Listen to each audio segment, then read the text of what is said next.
Hi, everyone, and welcome to Black in Focus. I'm Karen Toulon here at Bloomberg's World Headquarters in New York, joined today by Telva McGruder, who is the Chief Diversity, Equity, and Inclusion Officer for General Motors. And she's joining us from Detroit, just outside Detroit. Good morning to you.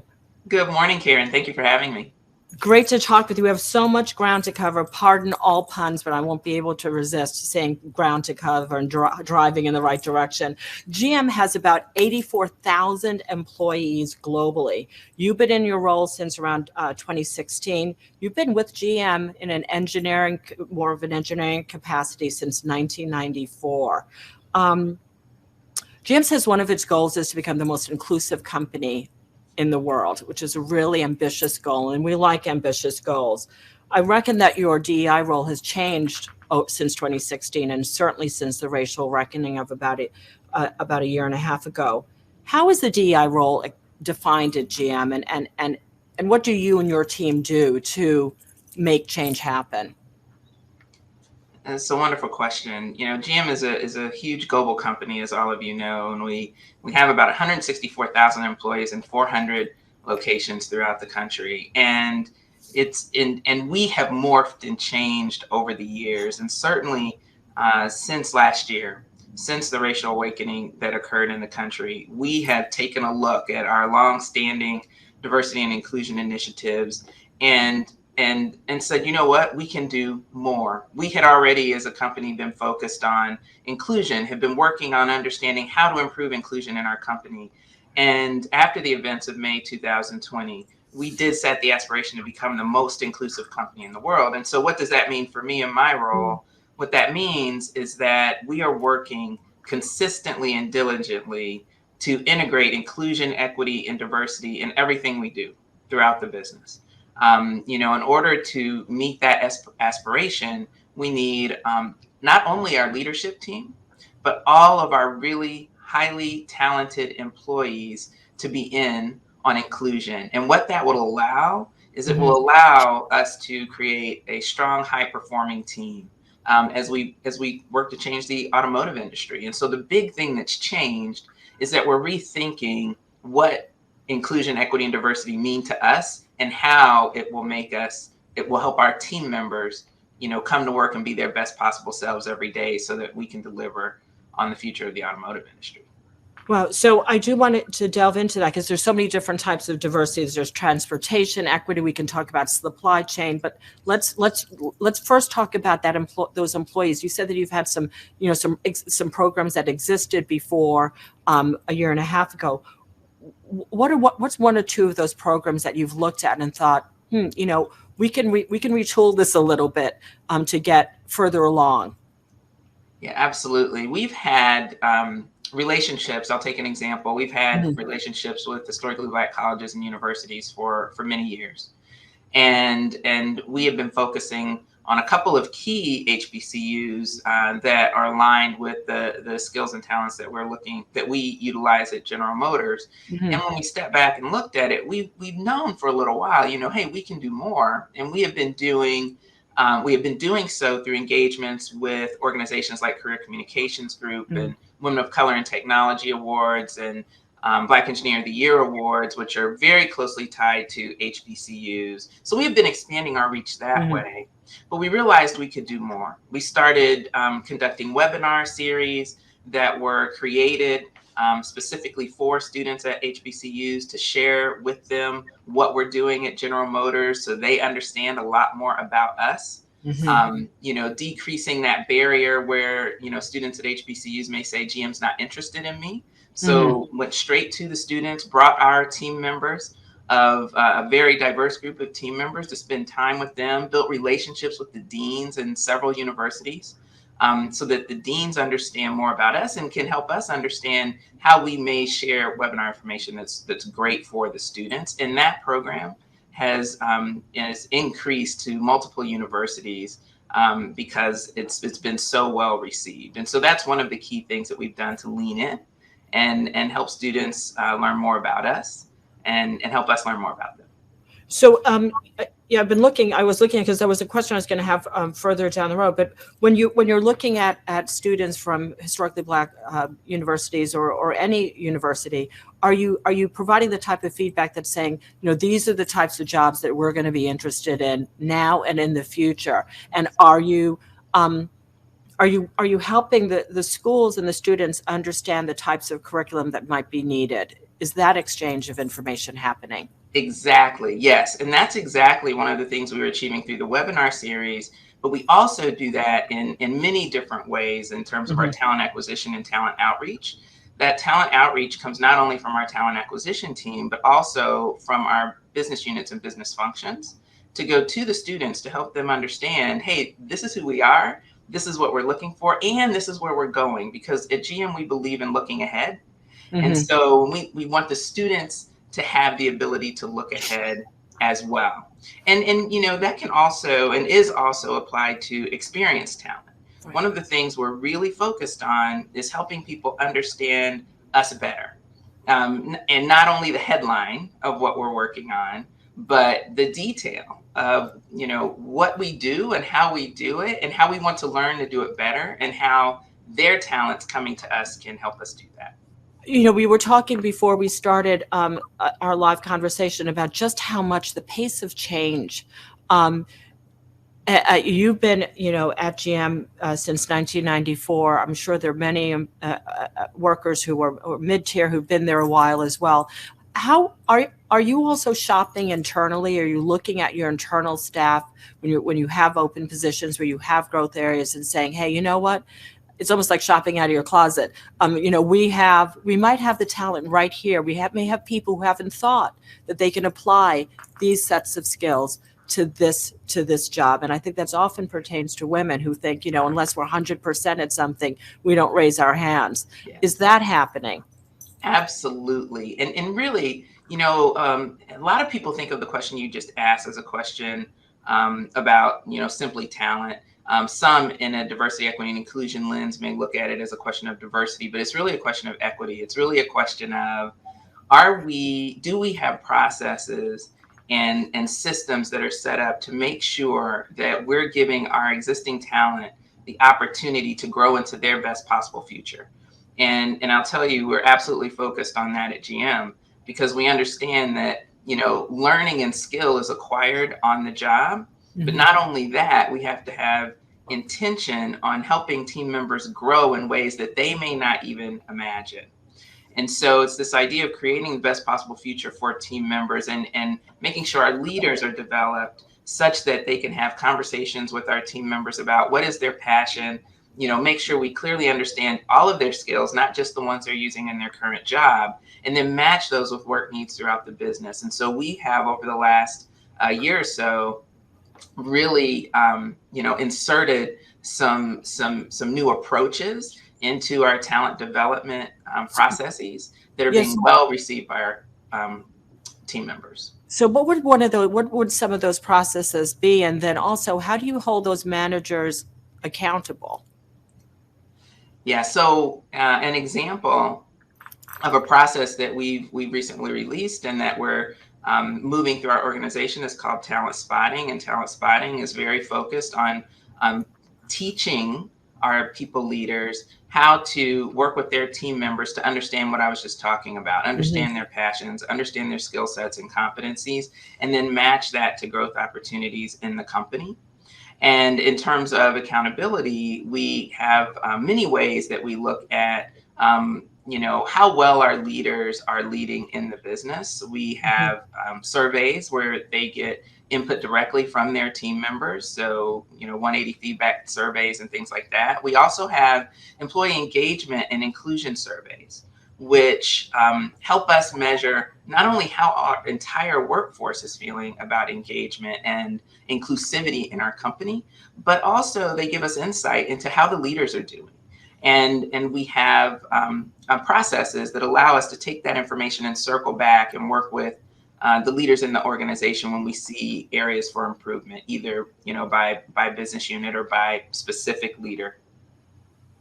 And do you have, for if there is an open position, do you have a requirement that it's always a diverse slate? And do you have professionals who work with managers to help make sure that that is happening?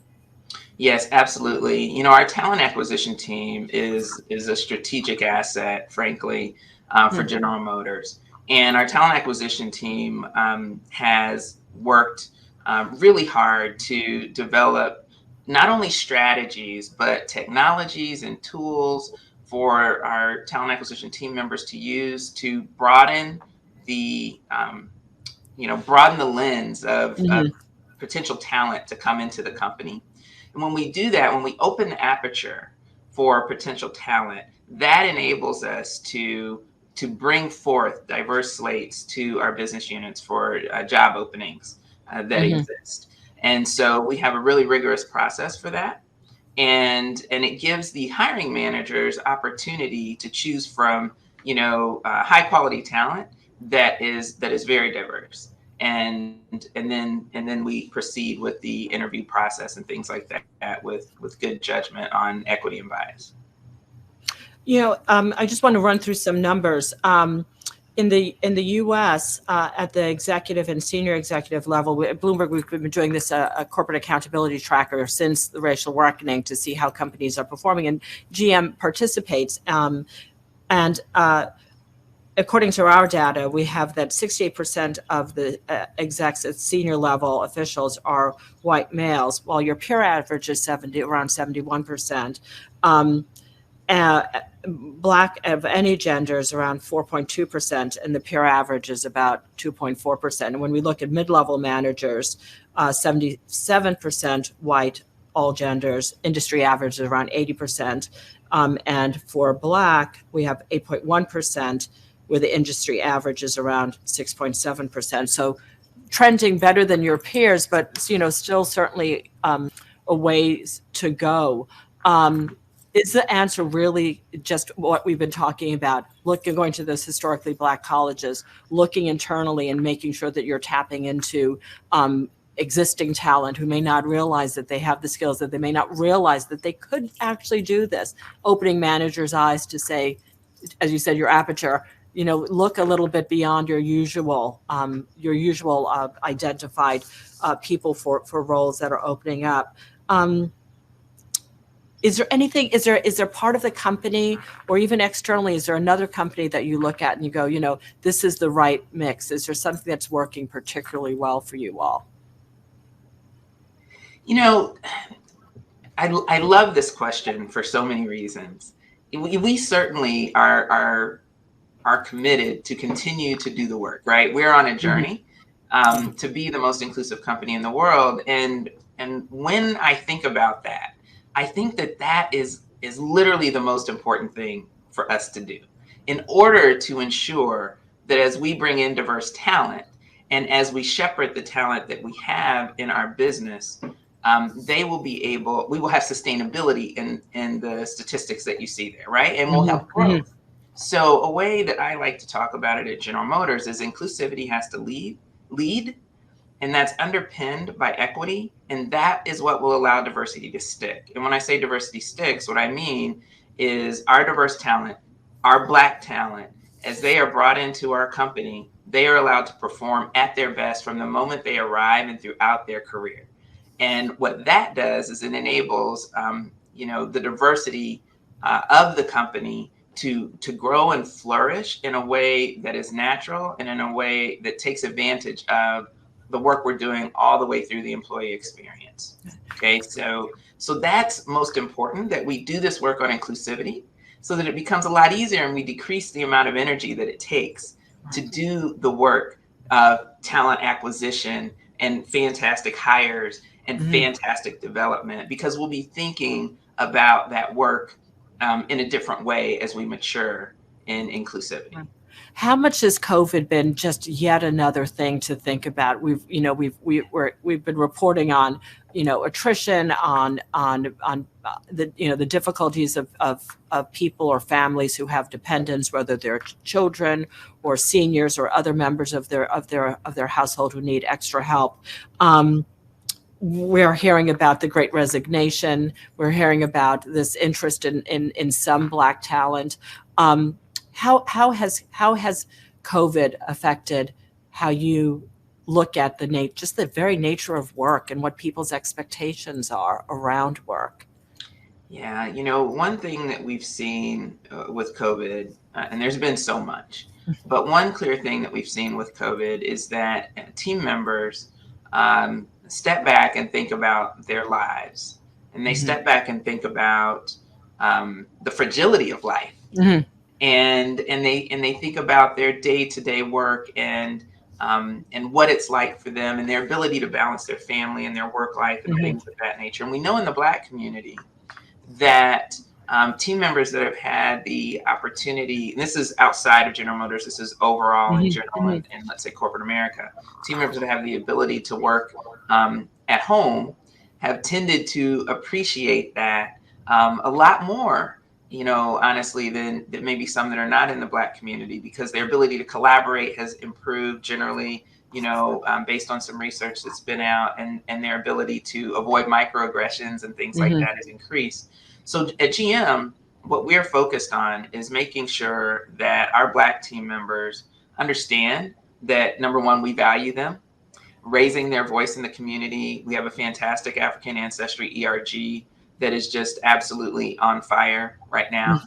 But we also keep the dialogue open and ask for consistent input from our Black team members and all of our team members, so that our decisions and our solutions when it comes to handling the pandemic and the future of work are aligned with what's going to help them be more successful, in recognition of the dynamics that are going on globally. I want to touch on two more things. This spring, GM pledged to double ad spending with Black-owned media. This is after a fair amount of criticism from some Black media, including full-page newspaper ads. So we're hoping to get to 4% by the end of this year, and I think hitting 8% by 2025. Is that the right pace for that type of change in ad spending? Yeah, Karen, thank you for that question. 8% by 2025, we have looked at this many different ways, and we do think it's the right pace. And we understand that some people may look at that number and say, what, really? Is that good enough? We think it is. And one of the key reasons we think it is because we understand that we need to focus on infrastructure development and sustainability in Black-owned businesses. And in order to do that, that's going to take time. And we've made that commitment. We've established a $50 million fund in order to ensure that that occurs. And so what we want to do is really invest in helping businesses not only get, let's say, a small piece of business from General Motors, but help them grow and be sustainable and help and create that infrastructure that will allow us to get to that 8%, frankly. Right. And so there'll be broader players in general. They're not just meeting your needs. Right. Absolutely. They'll be able to grow. We will be at 8%, but they'll be able to grow and meet, needs of others. Right now, the industry is not as strong as it needs to be when it comes to Black-owned companies. And what we want is for that to change. Are you hearing more from your from shareholders and other stakeholders on the ESG conversation has expanded so much? How much do you hold your supply chain to the GM standards? Yeah, we've made it very clear in our inclusion guiding principles, the guiding principles of our inclusion advisory board, that we want those that we work with to espouse the same values that we do. And as we aspire to be the most inclusive company in the world, this is a race to the top. We want everyone to be more inclusive, and that includes those companies that we work with. We are also committed to help them with that and to learn from them on our journey. And so, yes, we have high expectations of our suppliers, of our dealer partners, et cetera, but we're also committed to walk that journey with them. And my final question, I did a little researching, and you've been at GM since 1994. Unleaded gasoline was phased out entirely in the United States in 1996. It was 25 years ago. Now we have battery powered cars that drive themselves, do all sorts of wonderful things.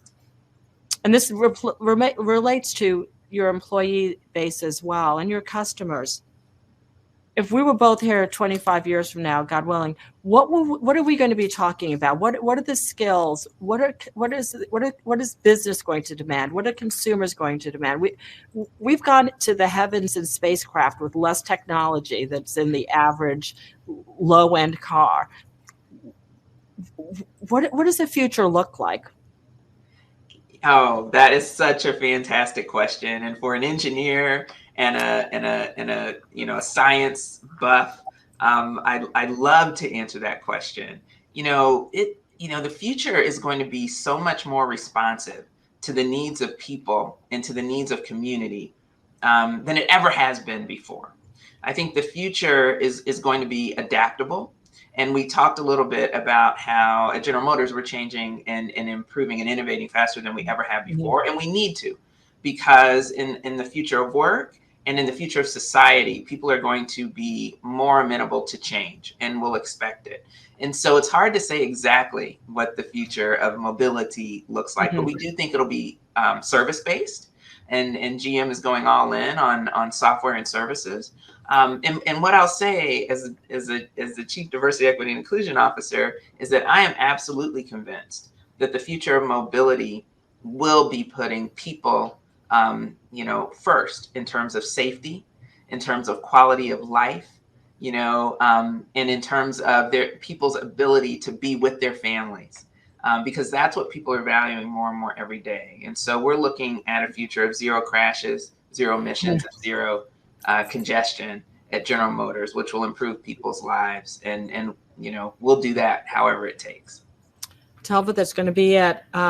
Thank you for joining us today and really enjoyed our conversation. Telva McGruder, Chief DEI Officer at GM. Next week for the U.S. Thanksgiving, we'll revisit our opera conversation with Terrence Blanchard. So we'll see you then. Have a good weekend. Have a good holiday.